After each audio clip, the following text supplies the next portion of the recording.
Jesus Christ revival centre రాంబట్లపాలెంలో ఏర్పాటు చేయడానికి దేవాతి దేవుడు ఇచ్చినటువంటి మహా కృపను బట్టి, ధన్యతను బట్టి దేవాతి దేవునికి మనసారా నిండు వందనములు తెలియచేస్తూ వచ్చినటువంటి మీ అందరికి కూడా మన ప్రభు అయిన యేసుక్రీస్తు వారి పరిశుద్ధమైన నామములో మరొకసారి వందనములు తెలియచేస్తూ ఉన్నాను.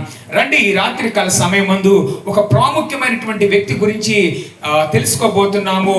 మహా పిలుపు, బైబిల్ గ్రంథంలో మొట్టమొదటి పిలుపు, దేవుడు ఒక వ్యక్తిని పిలిచినటువంటి విధానం మనం చూడబోతున్నాము. ఆ వ్యక్తి అలా అవుతాడని అతను గ్రహించలేదు.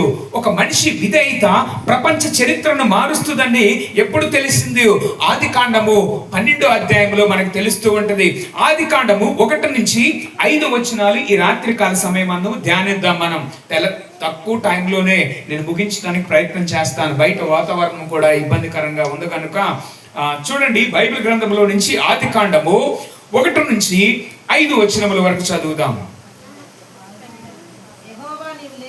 యెహోవా నీవు లేచి నీ దేశము నుండి, నీ బంధువుల యొద్ద నుండి, నీ తండ్రి ఇంటి నుండి బయలుదేరి నేను నీకు చూపించు దేశమునకు వెళ్ళుము. నిన్ను గొప్ప జనముగా చేసి నిన్ను ఆశీర్వదించి నీ నామమును గొప్ప చేయుదును. నీవు ఆశీర్వాదకరముగా ఉందువు. నీవు ఆశీర్వదించు వారిని నేను ఆశీర్వదించేదను, నిన్ను దూషించు వారిని నేను శపించేదను. భూమి యొక్క సమస్త వంశములన్నీ నీ యందు ఆశీర్వదించబడునని అబ్రాముతో అనగా, యెహోవా అతనితో చెప్పిన ప్రకారము అబ్రహాము వెళ్ళెను. లోతు అతనితో కూడా వెళ్ళెను. అబ్రాము హారాను నుండి బయలుదేరినప్పుడు 75 ఏండ్లు ఈడు గలవాడు. అబ్రాము తన భార్య అయిన శారాయిను, తన సహోదరుడైన లోతును, సహోదరుడి కుమారుడైన లోతును హారానులో తానును వారును ఆర్జించిన యావదాస్తిని, వారు సంపాదించిన సమస్తమైన వారిని తీసుకొని కానాను దేశమునకు వెళ్ళుటకు బయలుదేరి కానాను దేశమునకు వచ్చిరి. చిన్న మాట ప్రార్థన. తండ్రి, మీకు వందనాలు. రాత్రి మీరు మాతో మాట్లాడరా ప్రభువా, మీకు మహిమ చెల్లిస్తున్నాం. అల్పుడను తండ్రి, మీ సిలువ చాటును మరుగుపరచండి.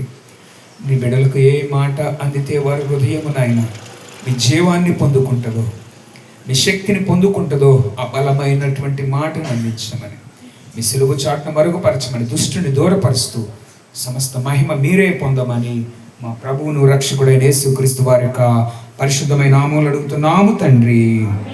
ఆమేన్. హల్లెలూయా. ఇక్కడ చూసినట్లయితే ఆదికాండము 12వ అధ్యాయంలో దేవుడు అబ్రహాముతో అన్నాడు, నేను నీ నామమును గొప్ప చేస్తాను. ఇక్కడ మనం చూస్తే బాబేలు మనిషి తనను తాను గొప్ప చేసుకోవడం కనపడుతుంది. అబ్రహాము దగ్గర దేవుడే గొప్ప చేస్తాను అని అనటము మనం చూస్తూ ఉన్నాం. సో ఇక్కడ పిలుపు కంటే ముందే విడిచిపెట్టడం మనం కనిపిస్తూ ఉన్నాం. దేవుడు మొదట చెప్పింది వెళ్ళు, తర్వాత చెప్పింది ఏమని చెప్పాడు? తర్వాత నేను నిన్ను ఆశీర్వదిస్తాను. మొదటిగా ఏం చెప్తూ ఉన్నాడు? వెళ్ళమంటున్నాడు. నిన్ను గొప్ప చేయాలంటే ఏం చేయాలి? ఎక్కడి నుంచి? నీవు లేచి నీ దేశము నుండి, నీ బంధువుల యొద్ద నుండి, నీ తండ్రి ఇంటి నుండి బయలుదేరి నేను నీకు చూపించే దేశమునకు వెళ్ళము. వెళితే ఏం చేస్తాడంటున్నాడు? ఆశీర్వదిస్తానంటున్నాడు. ఇక్కడ మనకు కనిపిస్తుంది 3 స్థాయిలు త్యాగం కనిపిస్తూ ఉంది. దేశము, బంధువులు, తండ్రి ఇల్లు. Very good. ఎవరు చెప్పింది? గట్టిగా చప్పట్లు కొట్టండి ఒకసారి. 3 త్యాగాలు. ఎవరెవరిని విడిచిపెట్టాడు? దేశము, బంధువులు, తండ్రి ఇల్లు. ఈ విడిచిపెట్టినటువంటి వ్యక్తి ఎవరంటే అబ్రహాము గారు. ఈయన యొక్క గురించి రాత్రి మనం ధ్యానిద్దాం. ఎందుకు ఫేమస్ అయ్యాడు? ఈ 12వ అధ్యాయం నుంచి బయలుదేరి 29వ అధ్యాయం దాకా మనం చెప్పుకుంటూ వెళితే గట్టిగా 30 మెసేజ్లు అవుతూ ఉంటాయి. ఈ సంవత్సరానికి అబ్రహాం గారి యొక్క జీవితం, జర్నీ, ఆయన బిడ్డలు, వారి యొక్క ప్రయాణము, ఇవి సరిపోతూ ఉంటాయి అన్నమాట. సో మనకి ముఖ్యమైనటువంటి మెయిన్ వచనాలు, దేవుడు ఎక్కడ అబ్రహాం గారితో మాట్లాడాడో, ఎక్కడెక్కడికి తీసుకొని వెళ్ళాడో, అక్కడ జరిగినటువంటి సంఘటనలు ఎలా ఉన్నాయి, అక్కడ జరిగినటువంటి పరిస్థితుల్లో కరువు వచ్చినప్పుడు ఎలా ఉంది, సంతోషం వచ్చినప్పుడు ఎలా ఉంది, కుమారుడు వచ్చినప్పుడు ఎలా ఉంది, పరీక్ష పెట్టినప్పుడు దేవుడు ఎలా ఉంది, ఆ పరీక్షని జయించినప్పుడు ఎలా ఉందో, అలా కొన్ని వర్తమానములుగా ముందు మనం ధ్యానించబోతూ ఉన్నాం. దేవునికి మహిమ కలుగును గాక. ఈ అబ్రహాము ప్రపంచంలో ఉన్నటువంటి 3 ప్రధాన ఏకధర్మ మతాలైనటువంటి వాటికి ఈయన మూల పురుషుడుగా ఉన్నాడు. 3 ప్రధానమైనటువంటి మతాలు ఏంటంటే జుడాయిజం, యోధా మతం, తర్వాత రెండోది క్రైస్తవ మతం, మూడోది ఇస్లాం మతం. ఈ 3 మతాలు కూడా పితరుడుగా పితామహుడుగా ఉన్నది ఎవరంటే అబ్రహాము గారు. 3 మతాలు ఆయన తండ్రిగా గొప్పగా చెప్పుకుంటున్నాయి. ఆయన ఎప్పుడు ఊహించలేదు ఇంత గొప్ప చరిత్రని. ఇన్ని వేల సంవత్సరాలు అయినా కూడా అబ్రహాం గారిని పిలుస్తామని దేవుడు పిలిచినప్పుడు ఆయన అనుకోలేదు. దేవునికి స్తోత్రం. బైబిల్, ఖురాన్ గ్రంథాల ప్రకారం ఈయన దేవునిపై అత్యంత గొప్ప విశ్వాసం కలిగినటువంటి వ్యక్తిని బైబిల్, ఖురాన్లో రాయబడి ఉంది. ఈయన గొప్ప వ్యక్తిగా, ప్రవక్తగా మనకు కనిపిస్తూ ఉన్నాడు. దేవునికి మహిమ కలుగును గాక. తెలుగులో అబ్రహాము అనే మాటకు అనేక జనములకు తండ్రి అని అర్థం. ఇంగ్లీష్ లో father of multitude, father of multitude. So తెలుగులో ఏమంటామంటే అనేక జనములకు తండ్రి. పూర్వనామం ఈయన అసలు పేరు అబ్రహాము కాదు, అబ్రాము, తన తండ్రి పెట్టినటువంటి పేరు. ఈ కుటుంబం యొక్క నేపథ్యం కూడా ఒక 5 నిమిషాలు చూసిన తర్వాత దేవుడు ఎందుకు పిలుస్తున్నాడు, ఎక్కడికి వెళ్ళమన్నాడు, ఎందుకు వెళ్ళమన్నాడు, వెళ్ళటం ద్వారా ఏం జరగబోతుంది, ఈ రాత్రి మనం ధ్యానించబోతున్నాం. దేవునికి స్తోత్రం. గట్టిగా చెప్పండి పెద్దగా, హల్లెలూయా.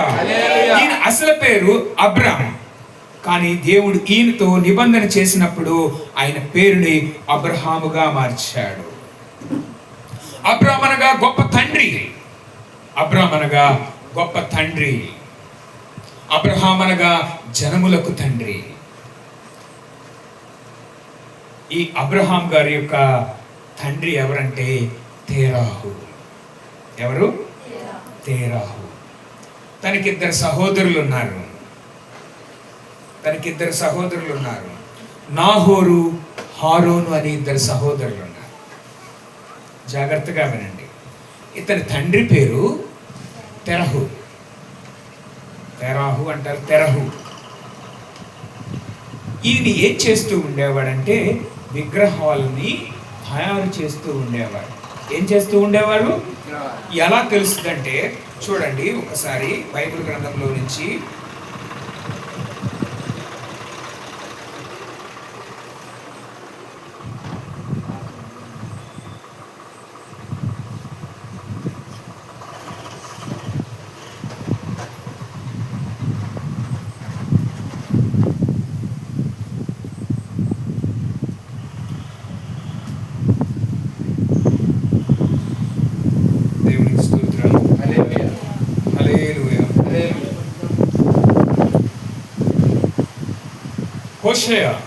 యెషయా రాసినటువంటి దానిలో మనకి ఆయన చెప్తూ ఉంటాడు, మన పితరులు అయినటువంటి వారి గురించి చెప్తూ తేరాహు యొక్క జీవితం ఎలా ఉందో అక్కడ ఆ మాటను మనం చూస్తూ ఉంటాం. వారు విగ్రహారాధన చేశారని, విగ్రహారాధనకు సంబంధించినటువంటి బొమ్మల్ని తయారు చేసేటువంటి అని చెప్తూ ఉండేవారు. దేవునికి మహిమ కలుగును గాక. హల్లెలూయా. సో ఆ మాటని నేను తర్వాత మీకు అందిస్తాను స్నేహితులారా. ఈ యొక్క పట్టణం గురించి చూస్తే ఆదికాండము 11వ అధ్యాయము చూడండి 27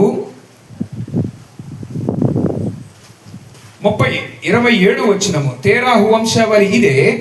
తేరాహు అబ్రామును, నాహోరును, హారోను కనెను. హారోను లోతును కనెను. హారోను తాను పుట్టిన దేశమందుల కల్దీయుల ఊరను పట్టణములో తన తండ్రి అయిన తేరాహు కంటే ముందుగా మృతి పొందాడు. ఎవరు ముందుగా మృతి పొందినది అనంటే తన సహోదరుడు.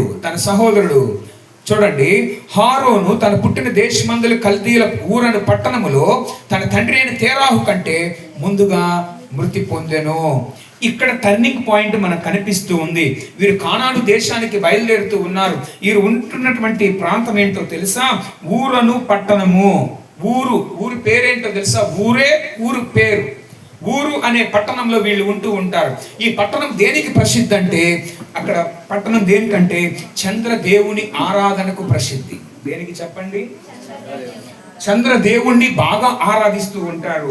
ఆ ఊరు ఆ కాలంలో చాలా అభివృద్ధి చెందినటువంటి నగరంగా కనిపిస్తూ ఉంది. ఊరు అనే పట్టణం వ్యాపారములకు, సంస్కృతికి, విద్యకు, సంపదకు అన్నిటికీ కూడా అది గొప్ప నగరంగా కొనియాడబడుతూ ఉంది ఆ రోజుల్లో. సో అక్కడ అన్నీ ఉన్నాయి. అబ్రహాం గారు భేదవాడు కాదు. మంచి సంస్కృతి సంప్రదాయాలు కలిగినటువంటి ప్రాంతంలోనే ఉన్నటువంటి వ్యక్తి మనకు కనిపిస్తూ ఉన్నాడు. సో అతను నాగరికత మధ్యలోనే పెరిగినటువంటి వ్యక్తి. చూడండి, యెహోషువ గ్రంథము 24వ అధ్యాయము 2వ వచనంలో చూడండి, అక్కడ మనకు కనిపిస్తూ ఉంటుంది అబ్రహాం యొక్క కుటుంబము ఇతర దేవతలను ఎలా సేవించిందో అనే మాట మనకు అక్కడ దొరుకుతుంది. చూడండి, యెహోషువ గ్రంథము 24వ అధ్యాయము 2వ వచనము. యెహోషువ జనులందరితో ఇట్లనెను, ఇశ్రాయేలీయుల దేవుడైన యెహోవా చెప్పునదేమనగా, ఆది కాలము నుండి నీ పితరులు అనగా అబ్రహామునకును నాహోరునకును తండ్రి అయిన తేరాహు కుటుంబీకులను నది యూఫ్రటీస్ నది అద్దరిన నివసించి ఇతర దేవతలను పూజించారంటే. చూడండి స్నేహితులారా, ఇక్కడ ఆదికాండం 11వ అధ్యాయం 27 నుంచి 31 చూస్తే ఫ్యామిలీ బ్యాక్గ్రౌండ్ కనిపిస్తుంది. నాహోరు, హారోన్ అనేటువంటి తన ఇద్దరు సహోదరులు తర్వాత కుటుంబం వెళుతూ ఉన్నప్పుడు తన సహోదరుడు హారోన్ చనిపోయాడు. బాధాకరమైన విషయమే కదా, దుఃఖించాల్సినటువంటి విషయమే కదా. హారోను మరణం ఒక మలుపుగా మన పని కనిపిస్తుంది. ఆ సంఘటన యొక్క ప్రభావం కుటుంబం పైన కనపడటం ద్వారా ఇక్కడ మనం గమనించాలి. కొన్నిసార్లు మన జీవితంలో కూడా బాధలు మనల్ని దేవుని ప్రణాళికకి దగ్గర చేస్తూ ఉంటాయి. కొన్ని నెట్టివేసినట్టుంటాయి, కానీ కొన్ని దేవుడి దగ్గరకు తీసుకొని వస్తూనే ఉంటాయి. చూడండి, ఆ మాట కూడా మనం చూద్దాము. అక్కడ చూడండి 31 నుంచి, తేరాహు తన కుమారుడు అబ్రహాం తన కుమారుని కుమారుడగు అనగా హారాను కుమారుడగు లోతును తన కుమారుడగు అబ్రహాం భార్య అయిన శారాయు అను తన కోడల్ని తీసుకొని కానానుకు వెళ్ళుటకు కల్దీల ఊరను పట్టణములో నుండి వారితో కూడా బయలుదేరి హారాను మట్టుకు వచ్చి అక్కడ నివసించేది. చూసారా, ఆయన ఎక్కడి నుంచి ఎక్కడికి వెళ్ళమంటున్నాడు? కానానుకు బయలుదేరి వారు ఎక్కడ దాకా వచ్చి ఆగారో తెలుసా? హారాను మట్టుకు వచ్చి ఆగారు. హారాను పట్టణం అనగా అసంపూర్ణమైనటువంటి విధేయత కలిగినటువంటి వ్యక్తులకు సాదృశ్యముగా ఉంది. దేవుడు కానాను వైపు నడిపిస్తున్నాడు, పిలుస్తూ ఉన్నాడు. వారు హారానులో నిలిచిపోయారు. హారోనులో అక్కడ చూస్తే హారోనులో మంచి ఫెసిలిటీస్ ఉండేతలకి వారు అక్కడే ఆగిపోయారు. ఊరనే పట్టణం నుంచి బయలుదేరారు, కానానుకు వెళ్ళాలి, మధ్యలో ఇక్కడే ఆగిపోయారు. ఈ సమయంలోనే చివరి వచనంలో చూస్తే తేరాహు బ్రతికిన దినములన్నీ అని కనబడుతూ ఉన్నాయి. తన తండ్రి అక్కడ మరణించాడు. అబ్రహాము గారి యొక్క తండ్రి తేరాహు అక్కడ మరణించాడు. మరణించిన తర్వాత అక్కడ మనకి కొన్ని విషయాలు మనం జ్ఞాపకం చేసుకోవాలి. మరణించినప్పుడు కొన్ని పరిస్థితులు దేవుడు అనుకూలంగా, కొన్ని ప్రతికూలంగా, కొన్ని సందర్భాల్లో మన జీవితాల్లో కనిపిస్తూ ఉంటాయి. అనుకూలంగా ఉంటేనే దేవుడి చిత్తం అని అనుకోకూడదు, మంచి జరిగితేనే దేవుడి చిత్తం అని అనుకోకూడదు, లేదా సంతోషం వస్తేనే దేవుడి చిత్తం అని అనుకోవటం కాదు. మంచి జరగకపోయినా దేవుడి చిత్తం ఉంటుంది. ఒక్కోసారి కన్నీళ్ళు వస్తాయి. తండ్రి చనిపోయినప్పుడు బాధపడ్డాడు, కన్నీళ్ళు వస్తాయి, శ్రమలు వస్తాయి, ఇబ్బందులు వస్తాయి. అది దేనికో తెలుసా? ఒక గొప్ప మహా అడుగు అబ్రహాం గారు ముందు వేయటానికి దేవుడు ఎన్నుకున్నాడు. 12వ అధ్యాయము ఆ వచనం మనం చూస్తే యెహోవా తనతో మాట్లాడుతూ ఉన్నాడు. అబ్రహాము బయటకు వచ్చినటువంటి రోజు ఒక జాతి పుట్టింది. అబ్రహాము చూస్తే ఒక ఒంటరిగా నడుస్తున్నట్లు కనిపిస్తూ ఉంది, కానీ అతనికి దేవుడు తోడుగా ఉన్నాడు. దేవునికి స్తోత్రం. ప్రతి తరం ఒక నిర్ణయం తీసుకోవాలి. ఎందుకో తెలుసా? తన తండ్రి ద్వారా ప్రయాణం బయలుదేరింది, కానీ వారు ప్రవేశించాల్సిన స్థలానికి వెళ్ళలేదు. మన తల్లిదండ్రులు, మన గురువులు, పెద్దలు, మన మేలు కోరే వాళ్ళు కొంతవరకే తీసుకొని నడిపిస్తారు, కానీ చివరి వరకు చేర్చలేరు. దేవుడు మాత్రం చివరి వరకు నడిపించేవాడై ఉన్నాడు. దేవునికి మహిమ కలుగును గాక. అందుకనే నేను నీకు చూపించే దేశము అని చెప్పాడు. దేశం పేరు చెప్పలేదు. ఎందుకు? దేవుడు కానాను కంటే గొప్ప బహుమతి ఇవ్వాలనుకుంటున్నాడు. అదేంటో తెలుసా? ఆయనే అబ్రహాముతో ఉండాలనుకుంటున్నాడు. దేవునికి స్తోత్రం చెప్పండి ఒకసారి. దేశం ఎందుకు చెప్పలేదు? వెళ్ళు అని అంటే, ఇప్పుడు నేనున్నాను, రమేష్ గారు వెళ్ళండి అని అంటే ఏడకండి, వెళ్ళు అని. ఎక్కడికండి? అట్లీస్ట్ ఎందుకండి అని అన్నా అడుగుతాడుగా. ఏమి చెప్పలే, వెళ్ళండి అని అన్నా. ఏందో పాస్టర్ గారికి ఏదో అయ్యిందిరా, దారిలో అన్నా అంటాడు.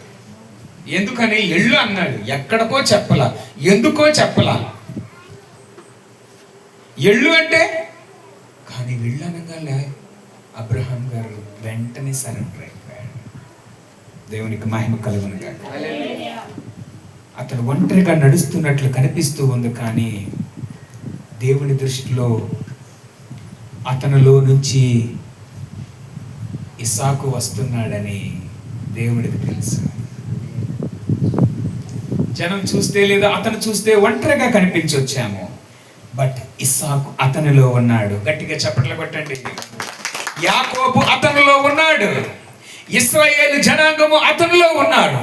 యేసుక్రీస్తు వంశావళి అతనిలో నుంచి వస్తున్నారని అబ్రహాం గారికి తెలియదండి. చెప్పిన వెంటనే సరెండర్ అయ్యాడు.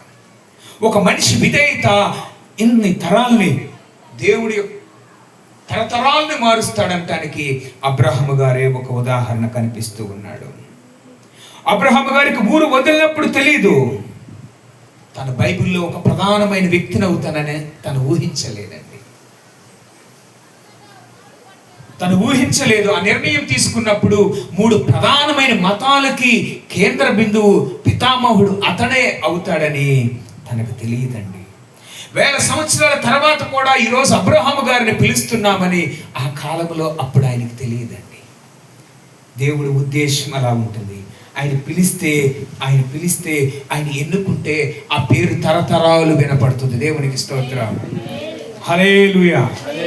ఈరోజు దేవుడు కూడా అడుగుతున్నాడు, నీ దేశమును విడిచిపెడతావా? ఇక్కడ నీ దేశం అనగా నీవు ఉంటున్నటువంటి పాపమును విడిచిపెడతావా? నీకున్న అలవాట్లను విడిచిపెడతావా? నీకున్న కోపాన్ని విడిచిపెడతావా? నీకున్న బలహీనతను విడిచిపెడతావా? దేవుడు అడుగుతున్నాడు, నేను అడగట్లేదు. ఈరోజు దేవుడు కూడా అడుగుతున్నాడు, నువ్వు విడిచిపెడతావా వాటిని? దేవునికి మహిమ కలుగును గాక. హల్లెలూయా. యేసుక్రీస్తు వారికి ఒక ఛాయగా కనిపిస్తూ ఉన్నాడు. అబ్రహాము గారు తన ఊరు అనే దేశాన్ని విడిచిపెడితే, తన ఊరిని విడిచిపెడితే, యేసుక్రీస్తు ప్రభువారు పరలోక మహిమను విడిచిపెట్టి వచ్చాడు. అబ్రహాము గారు తన బంధువుల్ని విడిచిపెట్టి దేవుడు చెప్పిన స్థలానికి, తెలియని దేశానికి వస్తే, యేసుక్రీస్తు ప్రభువారు పాపులతో నిండిన లోకంలోనికి వచ్చాడు. అబ్రహాము గారు ఆశీర్వాదానికి మార్గం అయితే, యేసుక్రీస్తు ప్రభువారు రక్షణకు మార్గమై ఉన్నారు. అలాంటి గొప్ప దేవుడు, అలాంటి గొప్ప దేవుణ్ణి మనం కలిగి ఉన్నాం. దేవునికి స్తోత్రం. స్నేహితులారా, దేవుడు అడుగుతూ ఉంటున్నాడు, నిన్ను అడగాలని ఇష్టపడుతున్నాడు. ఒక ప్రశ్న అడిగి నా మాటలు నేను ముగించి వేస్తాను. అదేంటో తెలుసా? ఈరోజు నువ్వు ఒక నిర్ణయం తీసుకుంటే నీకు కాదు మేలు, నీ తరం బాగుపడాలి. నీ తరం ఆశీర్వదించబడటానికి నువ్వు ఒక నిర్ణయం తీసుకోవాలి. అబ్రహాము ద్వారా ఎన్ని గోత్రములు వచ్చినాయి, ఎంత గొప్ప జనాంగం వచ్చారు. ఈ రాత్రి నువ్వు తీసుకునే నిర్ణయము, నీ ద్వారా నీ జనాంగము, నీ ద్వారా నీ వంశము, నీ ద్వారా నీ తరము, నీ ద్వారా నీ గ్రామము, నీ ద్వారా ఒక సొసైటీ బాగుపడాలంటే ఒక నిర్ణయం తీసుకుంటావా? ఆ నిర్ణయం ఏంటో తెలుసా? ఆయన దేవుడు అబ్రహాము గారితో చెప్పాడు, నీ దేశమును, నీ బంధువుల్ని విడిచిపెట్టమని అన్నాడు. ఈ రాత్రి నిన్ను దేశం విడిచిపెట్టమంటలేదు సహోదరుడా. నీ ఖర్చు అయితేమో ఈ దేశం వదిలి మరో దేశానికి వెళ్తే ఫ్లైట్కి డబ్బులు ఎవడిస్తాడు రా బాబు అని అంటావేమో, నాకు తెలియదు. నీ బంధువుల్ని విడిచిపెట్టంటే బంధువుల్ని ఎలా విడిచిపెడతాము? బంధువులు ఎలా విడిచిపెడతాము? బంధువులు విడిచిపెట్టి ఉండగలరా? ఒక ఆమె చచ్చిపోయినప్పుడు ఏడుస్తుంది, అయ్యో అయ్యో అని ఏడుస్తుంది. ఎందుకు ఏడుస్తుంది? పక్కకు వచ్చి అమ్మ ఆగమ్మ అంటే ఆ బీరువా తాళం ఆడబెట్టి వెళ్ళాడో తెలియలేదు అయ్యో అని. ఎవరికో ఇచ్చాడంట డబ్బులు, ఆ కాగితం ఆడబెట్టాడో తెలియలేదు అయ్యో, వెళ్తే వెళ్ళాడు చెప్పన్నా వెళ్ళలేదు అయ్యో అని ఏడుతుంది. ఏమండి, మనిషి కొద్ది వరకే తన ప్రయాణం మనతో ఉంటుంది. యుగ యుగాలు మనతో ప్రయాణం చేసేది మన ప్రభు అయిన యేసుక్రీస్తు ప్రభు. అలాంటి దేవుడిని మనం కలిగి జీవిద్దాము. ఈ యొక్క మెసేజ్ యొక్క పార్ట్ వచ్చే వారం ధ్యానిద్దాం. దేవుడు మనందరి కుటుంబాలు దీవించును గాక. ఆమేన్. ప్రార్థన చేసుకుందాం. తలలు వంచండి. తండ్రి, మీకు మహిమ ఘనత ప్రభావాలు చెల్లిస్తున్నాం దేవా. అబ్రహాం గారు ఏదైతే దేవుడు చెప్పాడో ఆ మాటకు లోబడిన ఆయన తను విడిచిపెట్టాల్సినవి విడిచిపెట్టాడు. ఈ రాత్రి వాక్యం విన్న మేము కూడా కొన్ని విడిచిపెట్టాల్సినవి విడిచిపెడితే మా తరం బాగుపడింది, మా నుంచి వచ్చేటువంటి నాయన భవిష్యత్ తరం బాగుపడింది. అయ్యా, ఆ రీతిగా మమ్మల్ని నడిపించండి, ఆ రీతిగా మమ్మల్ని బలపరచండి. సమస్త మహిమ మీకు చెల్లిస్తున్నాం. బిడ్డలు మీ చేతులకు అప్పగిస్తున్నాం, కుటుంబాలను మీ చేతులకు అప్పగిస్తున్నాం దేవా. కుటుంబాల చుట్టూ మీకు కంచె వేయండి అయ్యా. కుటుంబాన్ని దీవించండి ప్రభువా. అయ్యా, గొప్పగా నాయన అబ్రాహాముని అబ్రహాముగా ఎలాగ చేశారు అయ్యా, ఇక్కడ ఉన్న ప్రతి ఒక్క బిడ్డని మీరు దీవించండి, ఆశీర్వదించండి ప్రభువా. మీకు మహిమ చెల్లిస్తున్నాం. మా సంఘమును బలపరచండి ప్రభువా. మీకే మహిమ చెల్లిస్తూ ఈ ప్రార్థన మా ప్రభువును రక్షకుడైన యేసుక్రీస్తు వారి యొక్క పరిశుద్ధమైన నామములో అడుగుతున్నాము తండ్రి. ఆమేన్. మీ అందరికీ వందనాలు. God bless you all. ఒక చిన్న ప్రకటన.